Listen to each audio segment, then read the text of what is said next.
ओम नमः दुर्गाय। ओम ऐं ह्रीं क्लीं चामुंडाय विचे। माँ दुर्गा जी की आठवीं शक्ति का नाम महागौरी है। इनका वर्ण पूर्णतः गौर है।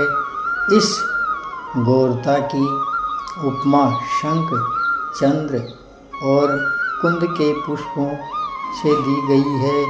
इनकी आयु 8 वर्ष की मानी गई है। अष्टवर्षा भवेद गौरी। इनके समस्त वस्त्र एवं आभूषण आदि भी श्वेत है। इनकी 4 भुजाएं हैं। इनका वाहन वृषभ है।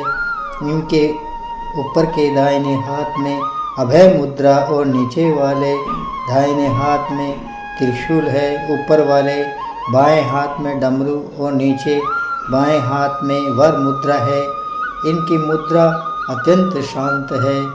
अपने पार्वती रूप में इन्होंने भगवान शिव की पति रूप में प्राप्त करने के लिए बड़ी कठोर तपस्या की थी। इनकी प्रतिज्ञा थी कि व्रेयशहं वर्धनम शंभुनायनम देवम महेश्वरात् है। नारद पंचतंत्र गोस्वामी तुलसीदास जी के अनुसार भी इन्होंने भगवान शिव के वर्ण के लिए ही कठोर संकल्प किया था। जन्म कोटि लगी अगर हमारी, बरहूँ शंभु न ते रहूँ कुंवारी। इस कठोर तपस्या के कारण इनका शरीर एकदम काला पड़ गया। इनकी तपस्या से प्रसन्न और संतुष्ट होकर जब भगवान शिव ने इनके शरीर को गंगा जी के पवित्र जल से मलकर धोया, तब वह विद्युत प्रभा के समान अत्यंत कांतिमान गौर हो उठा और तभी से इनका नाम महागौरी पड़ा। दुर्गा पूजा के 8वें दिन महागौरी की उपासना का विधान है। इनकी शक्ति अमोघ और श्रद्धे फलदायिनी है। इनकी उपासना से भक्तों के सभी कलमश धुल जाते हैं। उसके पूर्व संचित पाप भी विनष्ट हो जाते हैं। भविष्य में पाप, संताप, दैन्य, दुख उसके पास कभी नहीं आते हैं।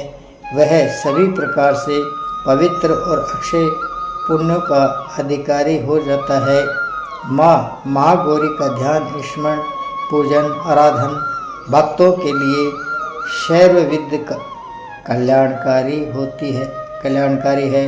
हमें सदैव इनका ध्यान करना चाहिए।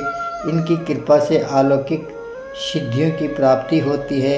मन को अनन्य भाव से एक निष्ठ कर मनुष्य को सदैव इनके ही पादारविंदों का ध्यान करना चाहिए। ये भक्तों का कष्ट अवश्य ही दूर करती है। इनकी उपासना से आर्तजनों के असंभव कार्य भी संभव हो जाते हैं। अतः इनके चरणों की शरण पाने के लिए हमें सर्वविध प्रयत्न करना चाहिए।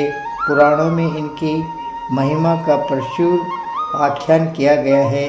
ये मनुष्य की वृत्तियों को सत्य की ओर प्रेरित करके असत्य का विनाश करती है। हमें प्रपत्ति भाव से सदैव इनका शरणागत बनना चाहिए। ओम दुर्गाय नमः। ओम ऐं क्लीं चामुंडाय विचे नमो नमः।